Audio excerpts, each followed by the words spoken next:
Muy bien, ya llegamos a la parte, ya le dijimos al Señor que lo amamos, que lo venimos a alabar a Él, que es acerca de Él y su gloria. Ahora el Señor nos va a hablar, amén. Así que, ¿quién viene listo para escuchar la palabra de Dios esta mañana? Amén, pero no, pues amén, dígame sí, amén. Otra vez voy a preguntarle, ¿quién viene listo para venir a escuchar la palabra de Dios esta mañana? Amén, amén, amén. La Biblia aquí. Si no tiene Biblia, no se apure. Ahí están ya los ujieres que le van a dar una Biblia. Es importante que tenga la Biblia, sea como los debería, que están escuchando y están viendo que lo que se está predicando está en la palabra de Dios. Porque algo que tenemos que entender es que nuestra fe es una fe con entendimiento. O sea, nuestra fe no es una fe ciega. No es como que sabemos algo y no sabemos por qué. Dios nos ha dado la bendición, escuche bien, Dios nos ha dado la bendición de poder entender lo que creemos. Nuestra fe es una fe sólida en Cristo Jesús. Y en la palabra de Dios nosotros podemos entender el por qué. Muchas cosas, todas las cosas las creemos por fe, pero tenemos un entendimiento. Y eso es lo que Jesús nos dijo cuando dijo, vayan, hagan discípulos y enséñenlos. Es la palabra de Dios. Amén. Así que vamos a pasar al capítulo 5 del libro de Juan. Seguimos en la serie del libro de Juan para los que nos están visitando. Y leemos de este libro. El propósito, para los que no lo habían escuchado, es que las personas crean que Jesucristo es Dios, que es el Mesías, que es el Hijo de Dios. Al ser Hijo de Dios estamos diciendo que es Dios, y que la gente pueda tener el regalo de la vida eterna. Así que vamos a la palabra de Dios. Vamos a estar en los primeros 15 versículos. Jesús es el Señor del sábado. Juan 5 del 1 al 15. Les quiero compartir algo que encontré acerca de las supersticiones. ¿Quién sabe lo que es una superstición? Bueno, pues hay muchas supersticiones. Una superstición, según el diccionario, es una creencia extraña a la fe religiosa y contraria a la razón. Es una fe desmedida o una valoración excesiva respecto a algo.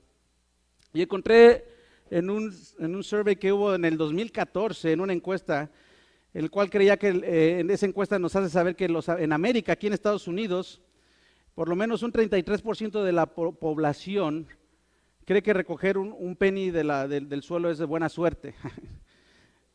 Cree que hay mucha superstición, hay mucha creencia, muchas cosas.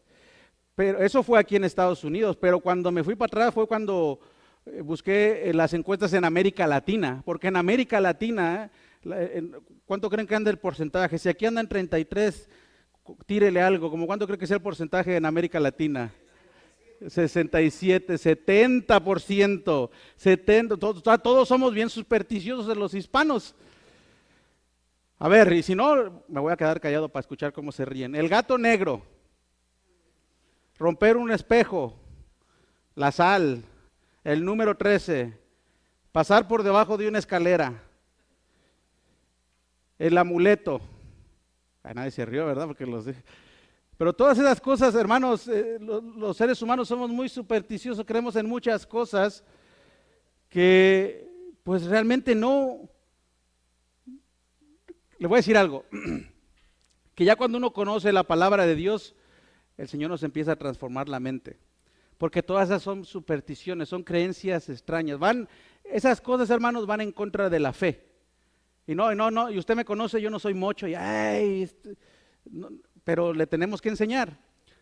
Todo eso de la superstición antes lo creíamos porque no sabíamos. Cuando uno no sabe, ¿cómo se le llama? Uno vive en ignorancia, ¿verdad? Y muchos de nosotros vivíamos en ignorancia. Todos vivíamos en ignorancia de muchas cosas acerca de Dios. Pero gracias a Dios que Dios nos quitó el velo y nos permite ahora conocer su palabra. Amén. Así que hoy podemos entender, nos abrió los ojos espirituales para ahora poder entender lo que Dios le agrada.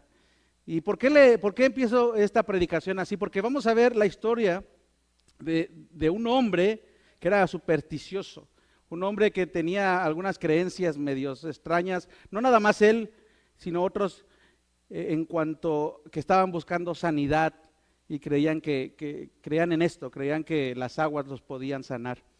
Así que vamos a la palabra de Dios, por favor, mis hermanos, y yo les voy a leer de la traducción de la Nueva Versión Internacional, pero si usted trae una Biblia, esa es la palabra de Dios. Y dice la palabra de Dios así: algún tiempo después se celebraba una fiesta de los judíos y subió Jesús a Jerusalén. Había allí, junto a la puerta de las ovejas, un estanque rodeado de 5 pórticos, cuyo nombre en arameo es Batzata. En esos pórticos se hallaban tendidos muchos enfermos, ciegos, cojos y paralíticos, y entre ellos se encontraba un hombre inválido que llevaba enfermo 38 años. Cuando Jesús lo vio allí, tirado en el suelo, y se enteró de que ya tenía mucho tiempo de estar así, le preguntó: ¿quieres quedar sano? Señor, respondió, no tengo a nadie que me meta en el estanque mientras se agita el agua, y cuando trato de hacerlo, otro se mete antes. Levántate, recoge tu camilla y anda, le contestó Jesús. Al instante, aquel hombre quedó sano. Así que tomó su camilla y echó a andar, pero ese día era sábado. Por eso los judíos le dijeron al que había sido sanado: hoy es sábado y no te está permitido cargar tu camilla.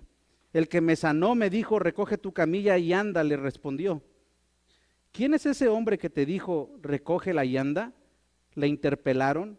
El que había sido sanado no tenía idea de quién era, porque Jesús se había escabullido entre la mucha gente que había en el lugar. Después de esto, Jesús lo encontró en el templo y le dijo: mira, ya que has quedado sano, no vuelvas a pecar, no sea que se te ocurra algo peor. El hombre se fue e informó a los judíos que Jesús era quien lo había sanado. Vamos a entrar a la palabra de Dios, así que vamos a pedirle a Dios mismo, a su Santo Espíritu, que nos ayude y que nos guíe. Padre, te alabamos, Dios, y te damos gracias por la bendición que tenemos, Señor, de congregarnos con libertad, Padre, y venir a escuchar tu palabra.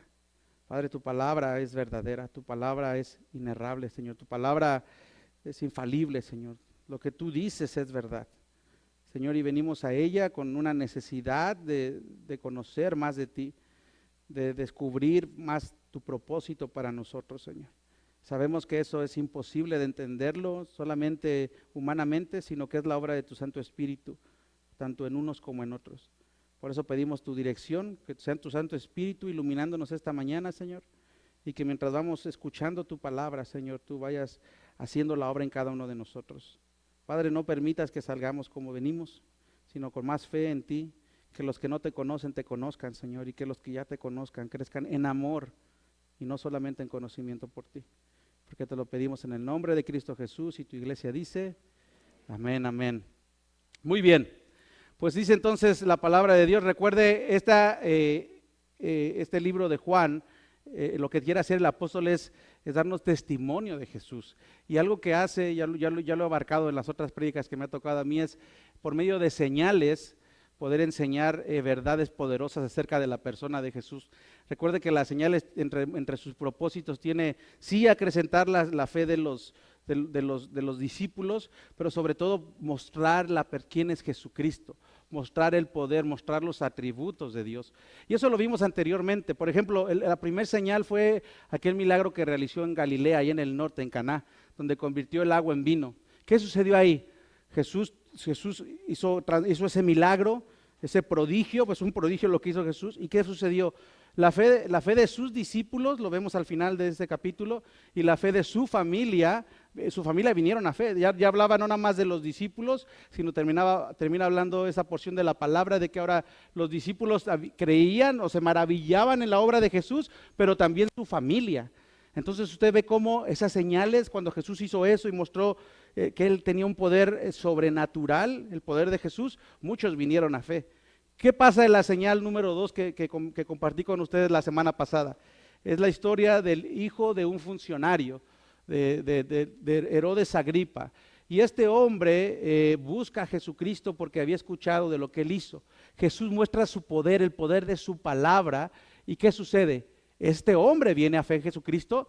Lo que vimos la semana pasada fue la fe de un hombre como usted y como yo, que empezamos con una fe, ¿verdad? De que estamos buscando de Dios, que sabemos que la fe es un regalo de Dios mismo. Y esa fe va creciendo conforme vamos conociendo a Jesucristo. ¿Qué pasó con ese hombre? Cuando terminamos esa porción de la palabra, ese hombre, ese funcionario, creía que Jesucristo era el Mesías, que creía en Jesús como el Salvador. Amén.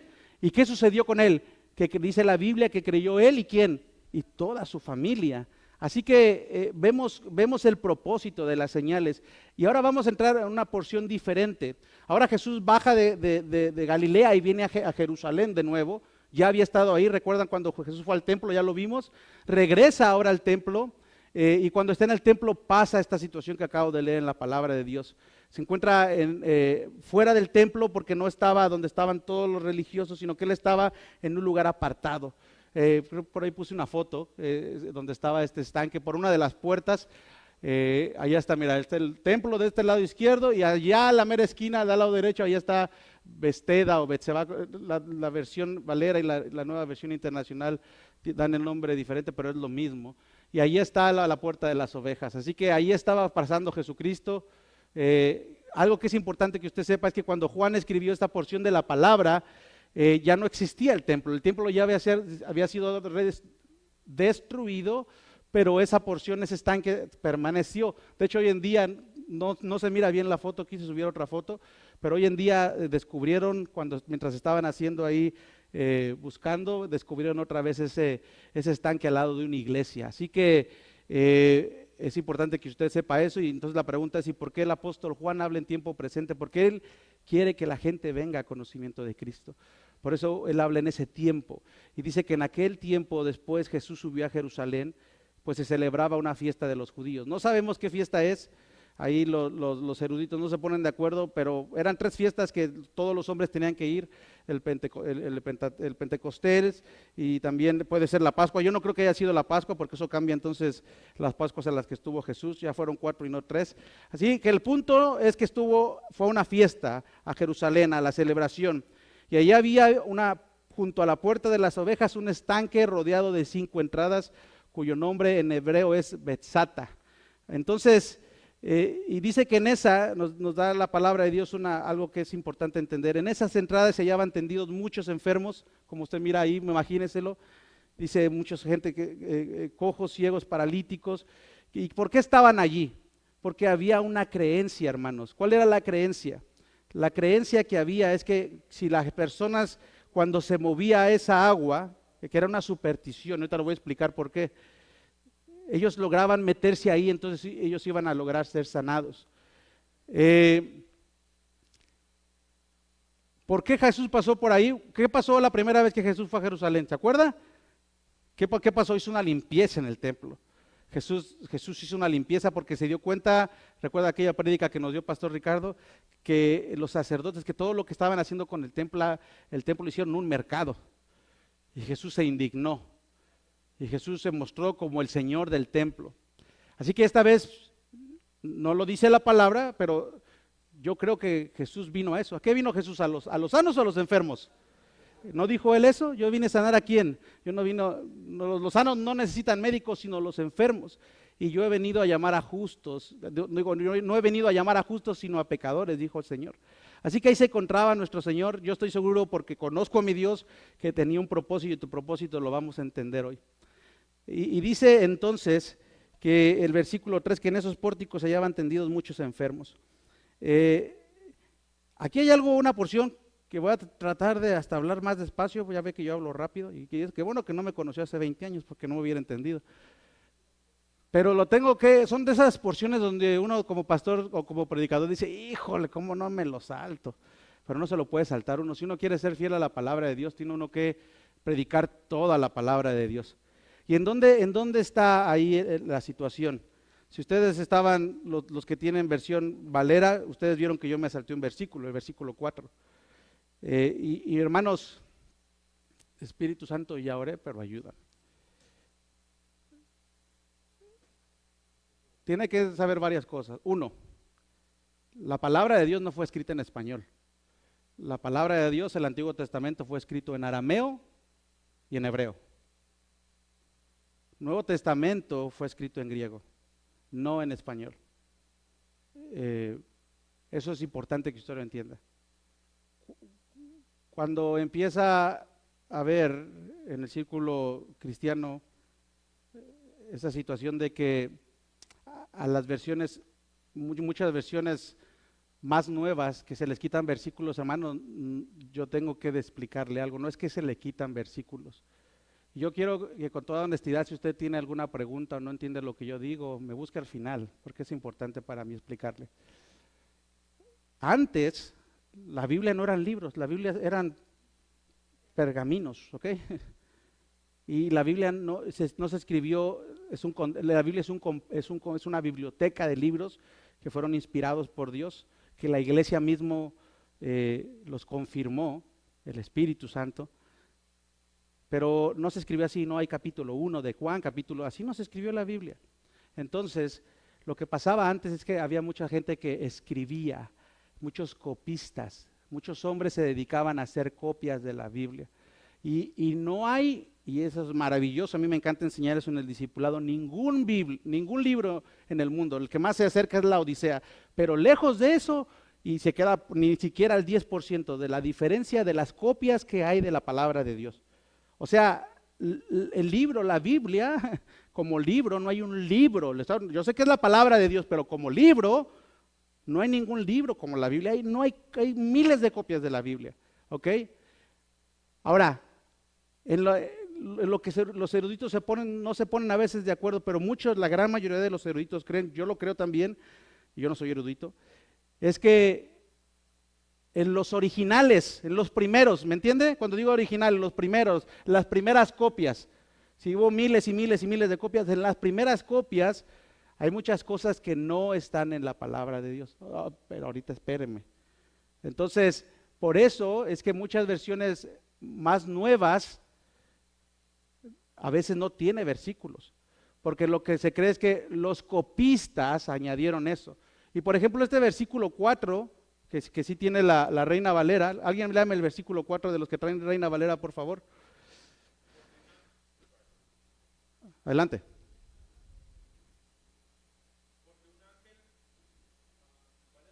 Sí, el 4.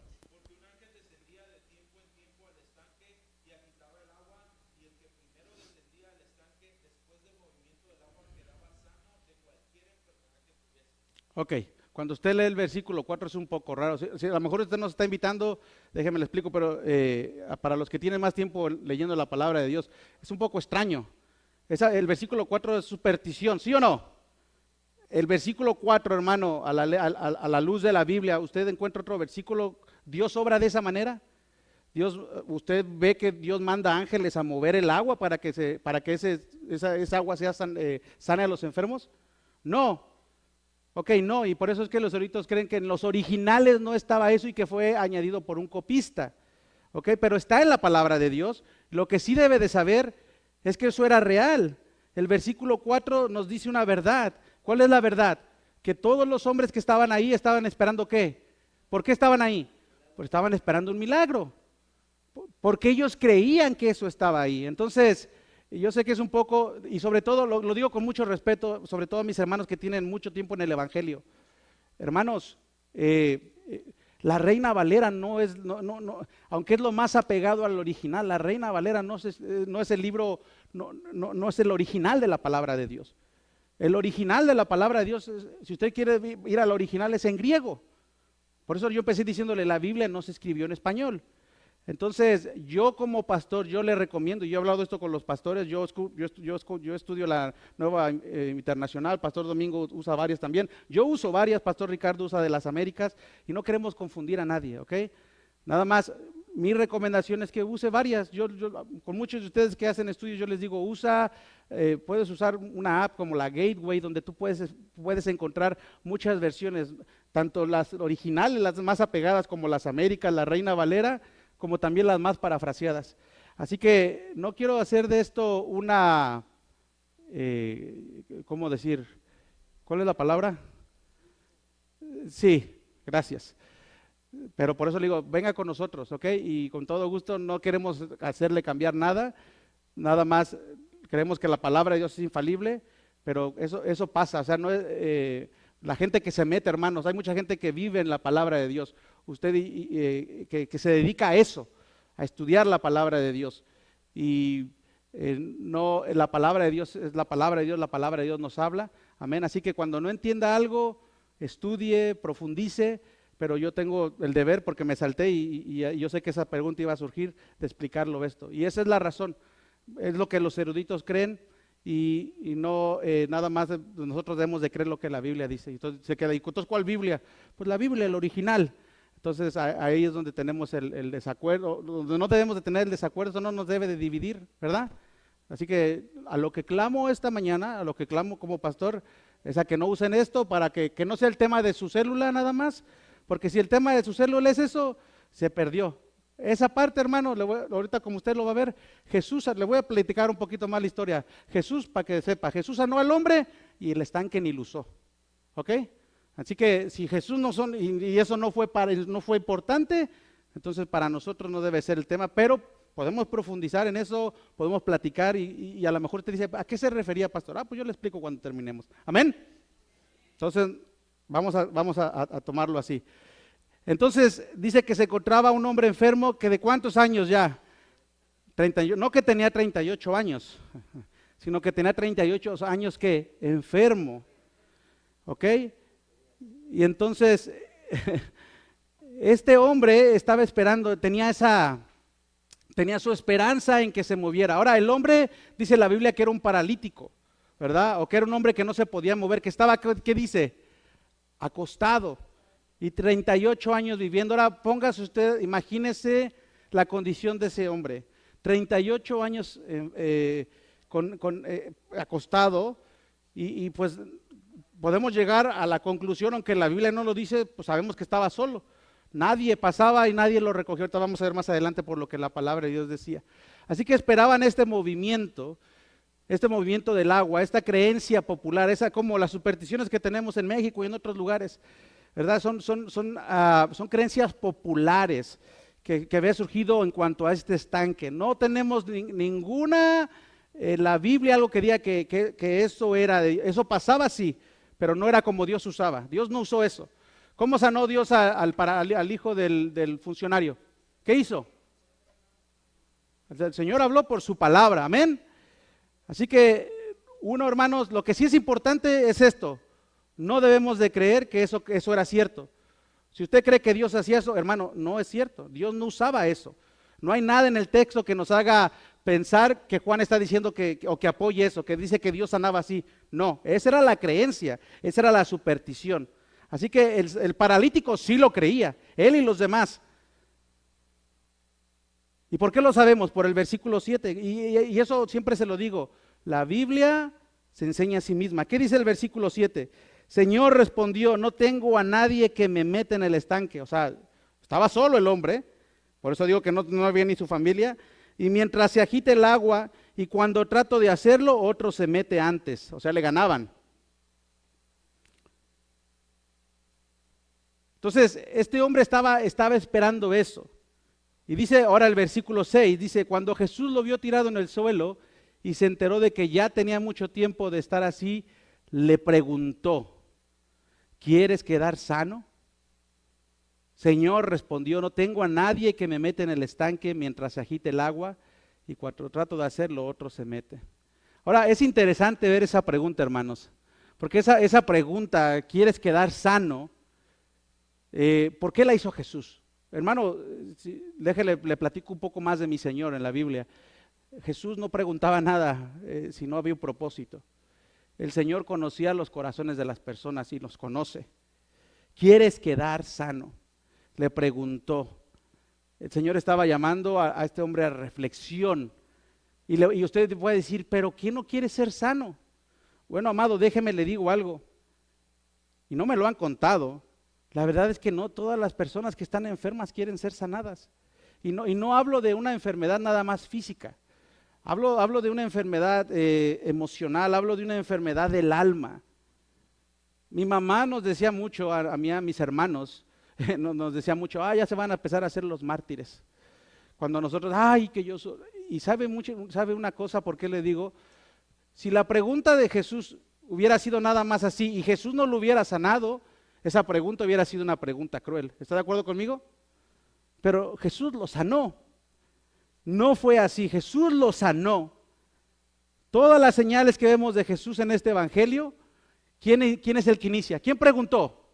Jesús preguntó. En las 7 señales que vamos a ver, Jesús toma la iniciativa, excepto en la que vimos la semana pasada, que fue la del hijo de este funcionario, donde él sí lo busca. En todas las otras Jesús, y en casi toda la Biblia, ¿quién toma la iniciativa? El Señor. El Señor toma la iniciativa. ¿Por qué digo que Jesús hizo esta pregunta? Porque la verdad no todas las personas quieren ser sanadas. A veces, hermanos, los seres humanos nos conmiseramos a nosotros mismos. Hay una condición, y se lo digo como pastor, donde a veces creemos que pues así estoy, puede ser así estoy enfermo o a lo mejor esta situación, pero así voy a vivir ya.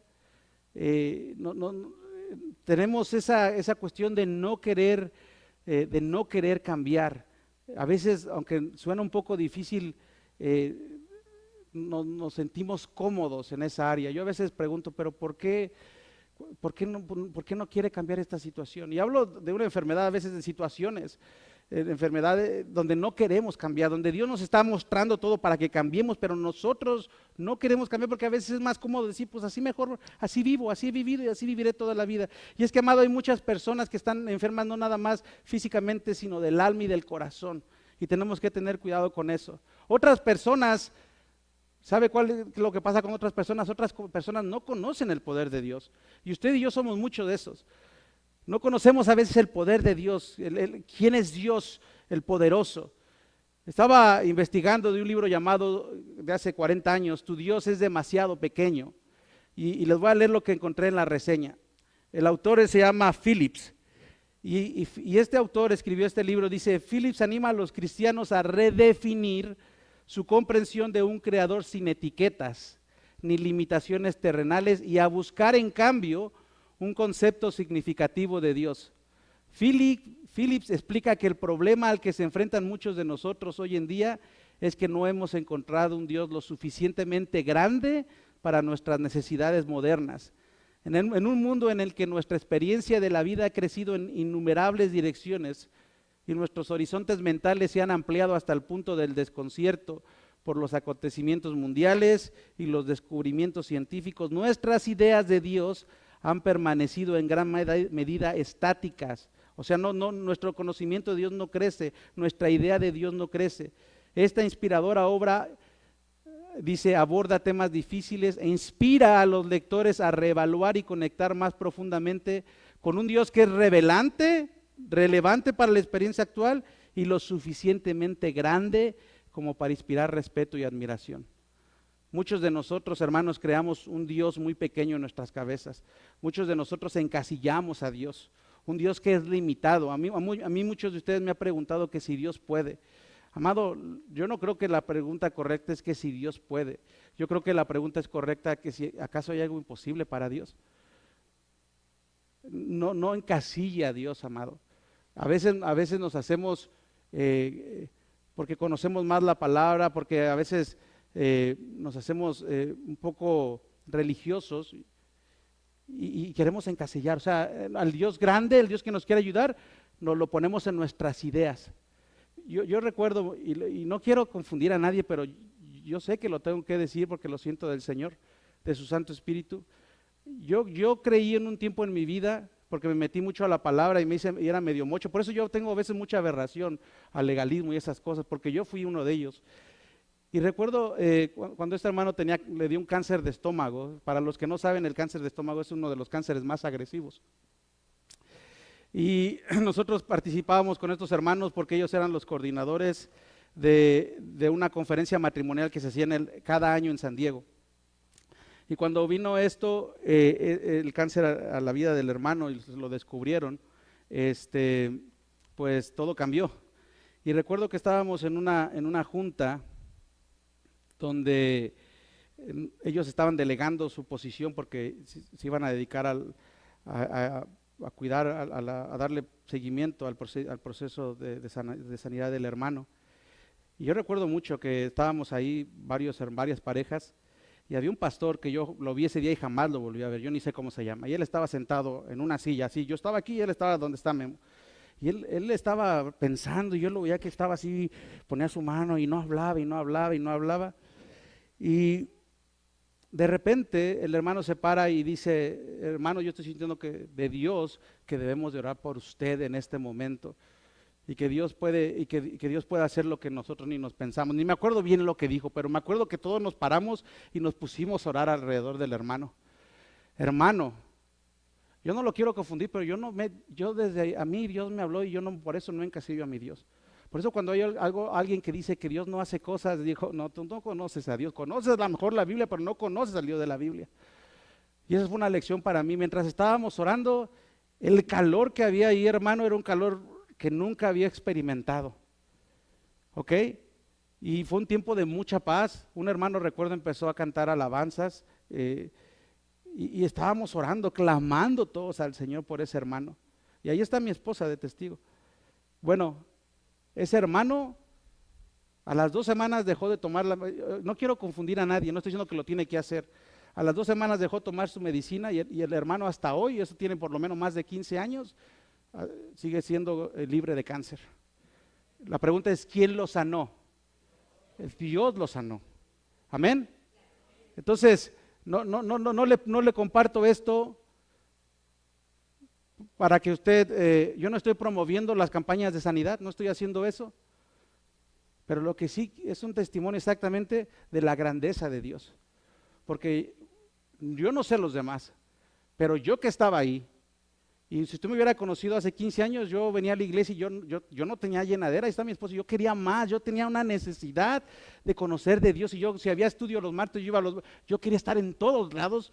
Es más, yo fui con mi pastor y le dije, pastor, yo necesito más, y fue cuando me mandó al ministerio a prepararme. Pero hermano, yo estaba así, y aún así, en mi mentecita, yo no conocía el poder de Dios, y lo he conocido de muchas maneras. Amén. Eso es lo que le digo. ¿Por qué le doy este ejemplo? Porque así somos muchos de nosotros. Nosotros a veces limitamos a nuestro Dios poderoso que no tiene. ¿Acaso hay algo imposible para Dios? No. Entonces, hermanos, ese es nuestro Dios. No debemos. Este hombre tenía. ¿Dónde estaba la fe de este hombre? En el estanque. ¿Quién estaba enfrente de él? Jesucristo. Y muchas veces así he visto que nos pasa a los seres humanos. Como pastor, la gente lo busca mucho a uno. La familia, los vecinos y por supuesto la iglesia, para recibir un consejo que viene de la palabra de Dios. Yo le puedo atestiguar que conozco muchísima gente que lo que está buscando es su sanidad, pero no su salvación. He visto muchísima gente acercarse a Dios por buscar una sanidad, pero no por querer conocer al Dios que lo sanó. ¿Me entiende? Y le digo esto porque lo quiero animar, porque usted también lo van a buscar, lo están buscando, para que no cometamos el error de no aprovechar esa oportunidad y compartir con la gente acerca de nuestro Dios. Y que la gente pueda entender que lo que más necesita, más que una sanidad física, es la salvación de su alma, amados. Amén. Y eso es lo que el Señor estaba haciendo con este hombre. Entonces, sí, Dios sana, amén. Y cuando no lo hace, Dios tiene un propósito y descansamos en la voluntad de Dios. Pero no es porque Dios no es poderoso. Pero Dios tiene el poder. Entonces la pregunta es, ¿acaso Dios no puede hacer algo? Dios puede hacer todo. Nuestro Dios es poderoso. Diga conmigo, Dios es poderoso. ¿Y qué le dijo Jesús? Le dijo, levántate, recoge tu camilla y anda, le dijo Jesús. Y al instante aquel hombre quedó sano. ¿Usó la tina? No usó la tina. ¿Lo usó? No lo usó. No lo usó. Levántate, le dijo. ¿Lo tocó? Le dijo, ¿tienes fe en mí? Solo le dijo, levántate, le dio instrucciones. Levántate, recoge tu camilla y anda, le dijo Jesús. Y el hombre quedó sano, y al instante, dice la Biblia, el hombre quedó sano, así que tomó su camilla y se echó a andar. No usó el estanque, no clamó a la fe del hombre, no lo tocó. Él le dio instrucciones concretas y al instante aquella enfermedad de 38 años. Yo quiero que piense, porque a veces pasamos por las historias que nos trae la palabra de Dios muy por arriba. ¿Cómo habrá sido la condición de ese hombre? 38 años de enfermedad fueron sanados instantáneamente por la gloria de Dios. ¿Cómo habrá, hermano? Esto fue un milagro y una señal de ¿qué? Del poder de Dios. Amén. Y aquí pudiéramos terminar la historia de decir, wow, Jesús es poderoso. Jesús tiene el poder para sanar, para cambiar al instante una persona. No fue que se paró y dio 2 pasitos, Él se paró y caminó. Pero no es así. Y es que en esta tercera señal, algo que también vemos, es que Jesús regresa ahora a Jerusalén, pero aquí encontramos ya una animadversión, una búsqueda de estarlo siguiendo, de estarlo persiguiendo de parte de los religiosos. Aquí pudiera terminar la historia y ¿cuál es la enseñanza? Que Jesús tiene el poder de hacer lo que nadie más puede hacer, que Jesús es Dios y Él tiene el poder por su palabra de hacer. Ahora, ¿qué podemos aprender también de esta historia? Si se quedara así, porque no se quedó así. Es más, yo no le he predicado ni lo importante de este tema. Lo importante no es ni el versículo que falta. Es más, lo importante no es ni tanto la salvación, la sanación de este hombre. Lo importante es lo que sigue. Por eso el mensaje se llama el Señor del sábado. Lo importante es lo que sigue. Pero, ¿qué podemos aprender también? ¿Qué podemos aprender de lo que hizo el hombre? Que Jesús le dijo y él ¿qué? Y él obedeció, él actuó. El hombre actuó. Y usted dice, ¿y eso qué? ¿De veras? Eso es mucho. ¿Cuántas veces nos ha dicho a nosotros algo el Señor? Y dudamos. ¿Cuántas? Si usted es uno de ellos, levante su mano. Que el Señor dice, voy a hacer esto y uno duda.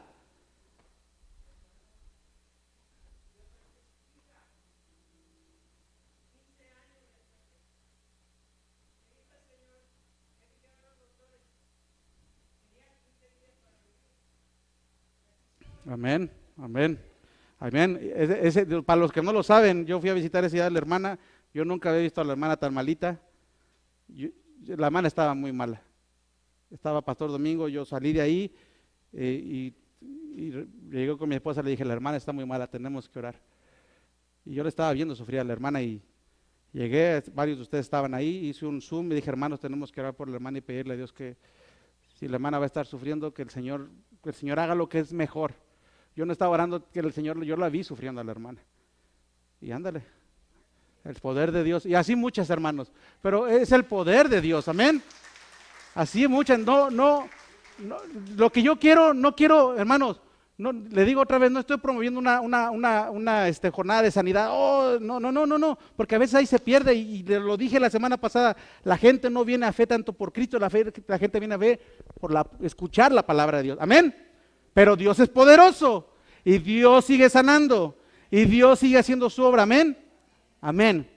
Entonces, pudiéramos acabar la historia, aprender que cuando Dios nos dice algo debemos de actuar, y eso es creer en la palabra de Dios, eso es tener fe, porque sin fe es imposible agradar a Dios. Así que los que lo buscan tienen que creer que Él existe, dice el autor del libro de Hebreos, pero no acaba ahí. Y dice, ahí está el pero ese día era sábado, y por eso los judíos le dijeron al que había sido sanado, oye, sábado, no te está permitido cargar tu camilla. Era sábado. ¿Qué tiene que ver que era el sábado? Bueno, ¿qué día dijo Dios que tenía uno que descansar? El sábado, el sabbat, ¿verdad? El sabbat. Dios hizo todo y ¿cuándo descansó? Ya sé que va a haber otra pregunta. Entonces, ¿por qué nos congregamos el domingo? También se la contesto cuando salgamos. Y está bien, hermanos, porque eso se trata de creer en nuestra fe. ¿Y por qué? ¿Y por qué? Los por qué los responde la Biblia, amén. En Éxodo 20:10 el Señor dijo, pero el día séptimo será un día de reposo para honrar al Señor tu Dios. No hagas ese día ningún trabajo, ni tampoco tu hijo, ni tu hija, ni tu esclavo, ni tu esclava, ni tus animales, ni tampoco los extranjeros que vivan en tus ciudades. ¿Es acaso eso algo malo que Dios hizo? ¿Sí o no? No, ¿qué dijo Dios? Descansen. Si yo descansé, ustedes deben de descansar. Pero ¿qué es lo que pasó? Y por eso tenga cuidado. que los religiosos ampliaron esa ley y le añadieron muchas reglas frívolas. Ese era el problema con los fariseos, que no, la ley no es mala, pero ellos le aumentaron tantas cosas que eran legalistas. Pero ¿sabe qué es lo curioso? Que ellos no lo aplicaban, sino que se lo aplicaban a los demás. Es como si yo ahorita le digo, hermano, usted no debe de hacer eso, usted, pero yo sí. Así eran ellos. Entonces, eran frívolos. Y entonces Jesús, a ver, usted, ya con los que no conocen a Jesús, yo tengo aquí varios cuates que sí lo conocen. Y si usted conoce a Jesús, Jesús hace las cosas porque sí. ¿Usted cree que Jesús hizo esa sanidad en sábado con un propósito? ¿Usted lo cree o no lo cree? Porque Él estaba mostrando algo. Ahí viene la señal, hermano. Ahí viene, Jesús estaba haciéndolo, sí sanó al hombre, sí mostró su poder, sí se levantó de esa cama ese hombre, pero que lo que estaba enseñando Jesús era a todos esos religiosos, que a partir de ahí lo empezaron a perseguir. ¿Qué es lo que estaba enseñando a Jesús? Sus creencias. Ellos creían que era, ¿por qué? Por obras. La ley no era mala, la ley era para bien. Estos religiosos lo convirtieron en una carga para los demás, no para ellos, para los demás. Y Jesucristo dice la palabra es que Él no vino a anular la ley, sino Él vino a ¿qué? A cumplirla. Y lo que le estaba enseñando a estos religiosos era, así es. O sea, para ellos el día sábado era hasta por encima de hacer misericordia a otros, de hacer el bien. Y Jesús dijo, oh no. Y con eso Jesús estaba haciendo la señal. Si usted me pregunta cuál es la señal es esa. Jesús estaba diciendo, yo soy el Señor del sábado y del domingo y de todos los días, yo soy el Señor. Y la ley no es mala, ustedes la hicieron mala. Estaba exponiendo ¿qué? La hipocresía de los religiosos. Eso es lo que estaba haciendo Jesús. Eso es lo que estaba haciendo, no nada más lo supo el que era paralítico, ahora también ellos estaban siendo exhibidos. ¿Qué dijo el hombre? Dijo, el que me sanó me dijo, recoge tu camilla y anda, le respondió. Ni siquiera sabía cómo se llamaba, porque dice la Biblia más adelante que el hombre que Jesús se escabulló, ¿verdad? Así que ni sabía, vienen contra él. Ahora, si como líderes religiosos, por ejemplo, nosotros los pastores somos líderes para ustedes, siervos que los guiamos. Si yo vengo y tiene una situación como este hombre, una enfermedad, ¿qué es lo que le debo de preguntar? ¿Cómo sigues? Y si Dios lo sanó, ¿quién lo sanó? Darle gloria a Dios, amén. A estos hombres no les importó eso. No les importaba, sabían que ese hombre tenía 38 años ahí. Mi edad, imagínate, 38 años ahí. Bueno, mi edad menos ahí. 38 años ahí, y no les importó. ¿Qué les importó? ¿Quién te sanó? ¿Quién te sanó? Ve la hipocresía de estos hombres. Que no les importaba siquiera, lo que les importaba es quién lo hizo, es por qué. ¿Por qué recogió su camilla? Imagínense qué ridículo. Lo que les importó a ellos ni siquiera fue por cómo fue sanado, cómo pasó esto, quién lo hizo. Te metiste al agua, ellos de perdida lo hubieran preguntado. No, a ellos la pregunta es, ¿y por qué recogiste tu camilla? ¿Quién es ese hombre que te dijo, recógela y anda? Le preguntaron. Por eso, hermanos, es que debemos de tener cuidado. Que Dios nos ayude a entender su palabra de una manera correcta, sin hacer que Dios nos ayude a no hacernos legalistas, a que nos importe lo que Dios le importa. Amén. Que veamos las cosas como Dios las ve. Sí, enseñar sana doctrina, sí, todo eso, pero actuar como Jesucristo lo hizo. Él es nuestro ejemplo. Dice, y el que había sido sanado no tenía ni idea de quién era porque Jesús se había escabullido entre la mucha gente que había en el lugar. Pero después de esto, Jesús lo encontró en el templo y le dijo, mira, ya has quedado sano. No vuelvas a pecar, le dijo Jesús. No sea que te ocurra algo peor. El hombre se fue e informó a los judíos que Jesús era quien lo había sanado. Jesús, hermanos, Dios está por cualquier regla, por encima de cualquier cosa. Estaba mostrando su poder.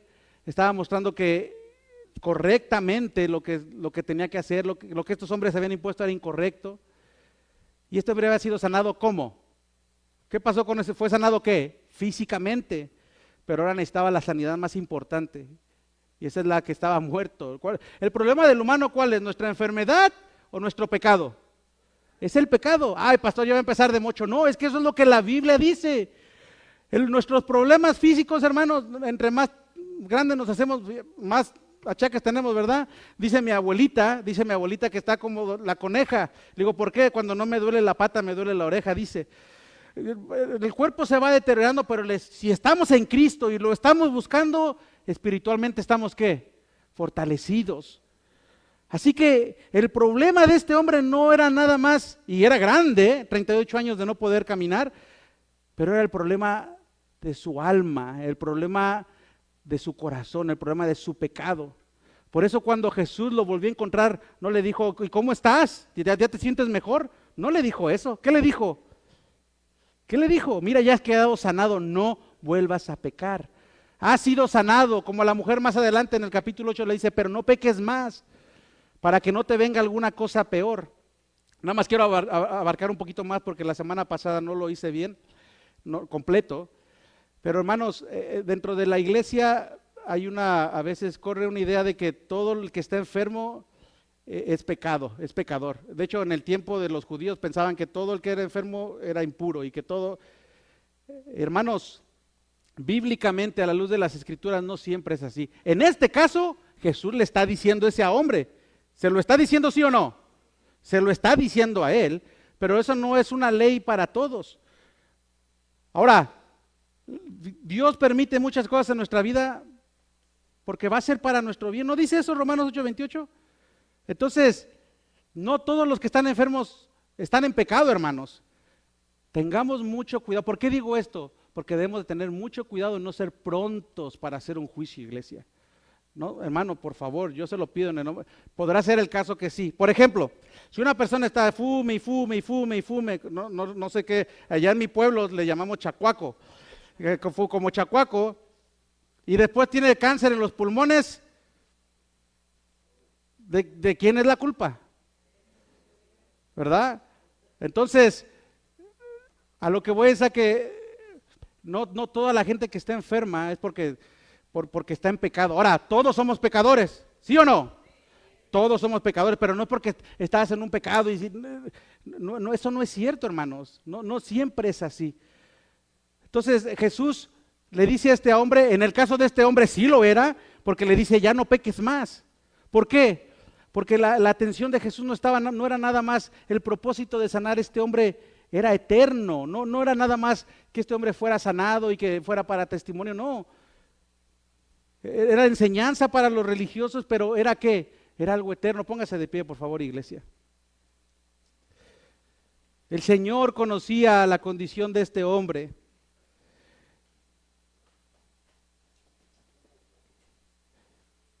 ¿Qué podía haber pasado o qué hubiera podido ser peor que 38 años tirado en una cama en el suelo y olvidado por todos? ¿Qué podía ser peor que eso? ¿Sabe qué puede ser peor que eso? El castigo eterno, hermanos. ¿Cómo lo sabemos? Porque Jesús le dijo, no peques más. Lo que Jesús quería es que este hombre comprendiera la magnitud del pecado y que las consecuencias del pecado son mucho más y van más allá que el mismo dolor físico que cualquier hombre pueda padecer en esta tierra. Lo que Jesús estaba haciendo estaba llamando a arrepentimiento a este hombre. Y yo sí creo que como aplicación, que eso es lo que Dios está haciendo con nosotros. Dios nos está diciendo esta mañana, arrepiéntate. Si tú no estás en Cristo, si Jesucristo no es tu Señor, si tú no has creído en Jesucristo, Jesucristo está diciendo arrepiéntete. El peor problema que tú tienes no es el dinero que debes, no es que estás enojado con tu novia, no es tu matrimonio. El peor problema que tú tienes es el pecado. Y a nosotros como iglesia nos está diciendo lo mismo. Porque a veces muchos de nosotros vivimos como ese hombre, hermanos. Encadenados cuando Dios nos ha hecho libres. Y la semana que entra, Pastor Domingo va a traer un tema muy interesante. Y le animo a todos los que están también en Facebook y no pudieron venir, que vengan, acerca de la libertad. Somos libres en Cristo, pero seguimos viviendo encadenados muchas veces. Y Dios nos dice esta mañana, arrepiéntete, arrepiéntete.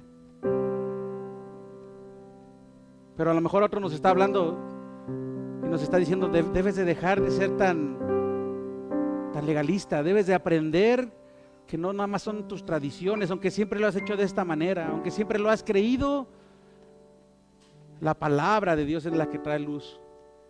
Esos hombres se molestaron porque el hombre abrió su camilla. Encontré una noticia en abril de 1992, dice: inquilinos dejan que 3 departamentos en una comunidad ortodoxa en Israel se incendien por completo. Y ahorita traigo lo del incendio porque estuvimos bien cerquita de perder nuestra casa hace 2 días, hermanos. Y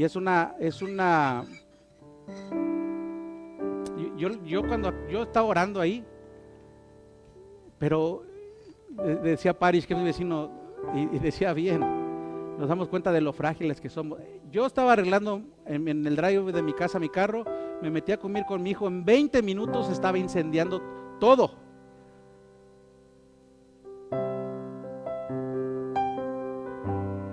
Y estos inquilinos dejaron que 3 departamentos se prendieran en Israel. Y mientras le preguntaron al rabí si el llamar a la estación de bomberos en el día de reposo violaría la ley judía, dijo: los judíos fieles tienen prohibido usar el teléfono en día de reposo porque al hacerlo se dispara una corriente eléctrica, a lo que se le considera una forma de hacer trabajo. En la media hora que le tomó al rabino decidir si el fuego se expandió a 2 departamentos contiguos. Hermanos, Jesús es el Señor de todo, no nada más del sábado, del domingo, de toda nuestra vida. No pongamos y no cometamos el error de meter a nuestro Dios poderoso y grande en una cajita, donde nuestros pensamientos, cada quien hace al Dios que le conviene, al Dios que decide. Que sea la palabra de Dios la que siempre nos enseñe quién es nuestro Dios, y nuestro Dios es poderoso, amén. Así que vamos a pedirle a Dios que nos ayude, vamos a pedirle a Dios perdón, porque este mensaje nos debe de traer arrepentimiento, iglesia. Deja de vivir, a lo mejor tú no estás paralítico, lisiado, pero deja de vivir espiritualmente esa vida, hermano. Arrepiéntete y ponte a cuentas con Dios este día, amén. Padre, gracias por tu palabra, gracias por enseñarnos el poder de nuestro Señor Jesucristo en esta señal. Gracias por la demostración de poder, Señor, desde su soberanía, Padre, al ver cómo sanó a este lisiado. Pero sobre todo, gracias, Señor, por enseñarnos a nosotros que no podemos vivir arraigados en nuestras tradiciones, en nuestras creencias, Señor. Que tú eres el Dios de la gloria, que tú sobrepasas todo, Señor. Y a la misma vez te involucras en nuestras vidas. Señor, perdónanos por vivir a veces vidas como ese hombre, porque aunque quizá físicamente no tenemos alguna situación, a veces vivimos encadenados a muchas de ellas, Padre. Perdónanos y ayúdanos a vivir una vida que te agrade a ti, una vida de fe, Señor, una vida que no nos estemos preocupados de vivir una vida que le agrada a los demás, y de vivir una vida que te agrade a ti, Señor. Ayúdanos, Espíritu Santo de Dios, a conocer más y más al Dios de la gloria, al Dios poderoso, al único, al verdadero, Señor, al único que puede salvar el alma de un hombre y de una mujer pecadora como nosotros. Y Señor, si acaso alguien no te conoce, que te pueda conocer por la predicación de tu palabra. Te lo pedimos y te lo rogamos en el nombre de Cristo Jesús. Y tu iglesia dice, amén.